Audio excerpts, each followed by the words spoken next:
ដែលអរគ្នាដឹងអត់ឥឡូវនេះព័ត៌មានអំពីការបាក់ទំនប់ទឹកនៅតំបន់ទី3ប្រទេសចិនណាឥឡូវមានការចាប់អារម្មណ៍យ៉ាងខ្លាំងហើយហេតុការណ៍ហ្នឹងក៏វាមិនចាប់តែប៉ុណ្្នឹងឯងគឺវាបានបង្កទៅជាទឹកចំនួនការឡើងភ្លាមលឿនខ្លាំងមែនទែនធ្វើឲ្យផ្ទះប្រជាពលរដ្ឋនៅក្នុងភូមិក៏ដូចជាហេដ្ឋារចនាសម្ព័ន្ធផ្សេងៗដែលនៅក្រោមទន្លេហ្នឹងគឺត្រូវបានទឹកវាយប្រហារខូចខាតធ្ងន់ធ្ងរខ្លាំងមែនទែនហើយចំពោះមូលហេតុវិញគឺគេបាននិយាយថាមកពីកត្តាប្រែប្រួលអាកាសធាតុដែលបណ្ដាលឲ្យទឹកកកហ្នឹងគឺវារលាយលឿននៅតំបន់ហ្នឹងហើយបន្តមកទៀតវាក៏មានការបាក់ដីផងដែរដែលធ្វើឲ្យវារាំងស្ទះនៅផ្លូវលំហូរទឹករបស់វាធ្វើឲ្យវាបង្កើតដូចជាសម្ពាធបុកបាក់ទំនប់ទឹកហ្នឹងតែម្ដងហើយរឿងហ្នឹងក៏មានប៉ះពាល់តែប្រទេសចិនទេណាវាបង្កើតទៅជាក្តីបារម្ភទៅដល់ប្រទេសជិតខាងផងដែរដូចជាប្រទេសឥណ្ឌានិងបង់ក្លាដេសពីព្រោះទឹកទន្លេហ្នឹងគឺជាទឹកទន្លេដែលហូរកាត់ប្រទេសជិតខាងរបស់ប្រទេសចិនពីរនឹងដូចគ្នាអញ្ចឹង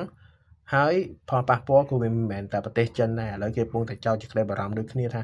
វាអាចនឹងប៉ះពាល់ដល់ប្រទេសជិតខាងផងដែរហើយចំពោះព័ត៌មានអំពីការស្លាប់និងការបាត់ខ្លួនហ្នឹងគេនៅតែធ្វើការបន្តអាប់ដេតរហូតដល់អត់មានតួលេខជាក់លាក់ច្បាស់លាស់ទេដោយសារតែតំបន់ហ្នឹងគឺពិបាកចូលទៅរកមែនតើដូចអ្នកនរគ្នាបានឃើញអញ្ចឹងវាសិតតែជាតំបន់ភ្នំហើយមានការបាក់ដី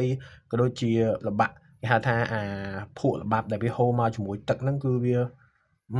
ដូចអ្នកគ្នាបានឃើញក្នុងវីដេអូខាងដែលខ្ញុំបានបង្ហាញអញ្ចឹងគឺថាវាមិនងាយស្រួលទេអញ្ចឹងព័ត៌មានចំនួនអ្នកស្លាប់និងបាត់ខ្លួនហ្នឹងគឺវានឹងបន្តអាប់ដេតរហូតអញ្ចឹងអត់ទាន់មានតួលេខជាក់លាក់អំពីចំនួនអ្នកដែលរងគ្រោះការបាត់ខ្លួនការស្លាប់ហ្នឹងជាគេហៅថាតួលេខជាក់លាក់ទេរងចាំមើលថាព័ត៌មានគេបន្តមកទៀតអញ្ចឹងណាហ្នឹងហើយអ្នកគ្នាអរគុណ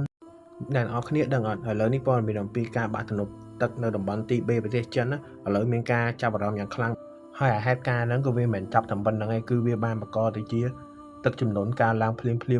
លឿនខ្លាំងមែនទែនធ្វើឲ្យផ្ទះប្រជាពលរដ្ឋនៅក្នុងភូមិក៏ដូចជាហេដ្ឋារចនាសម្ព័ន្ធផ្សេងៗដែលនៅក្រោមទន្លេហ្នឹងគឺត្រូវបានទឹកវាយប្រហារខូចខាតធ្ងន់ធ្ងរខ្លាំងមែនទែនហើយចំពោះមូលហេតុវិញគឺគេបាននិយាយថាមកពីកត្តាប្រែប្រួលអាកាសធាតុដែលបណ្ដាលឲ្យទឹកកកហ្នឹងគឺវារលាយលឿន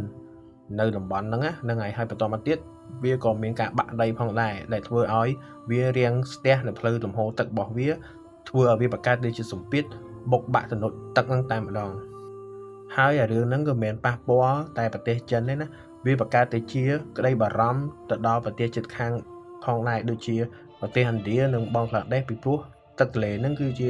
ទឹកទន្លេដែលហូរកាត់ប្រទេសជិតខាងរបស់ប្រទេសចិនពីរនឹងដូចគ្នាអញ្ចឹងហើយផលប៉ះពាល់ក៏វាមិនមែនតែប្រទេសចិនដែរឥឡូវគេកំពុងតែចោទជាក្តីបារម្ភដូចគ្នាថាវាអាចនឹងប៉ះពាល់ដល់ប្រទេសជិតខាងផងដែរហើយចំពោះព័ត៌មាន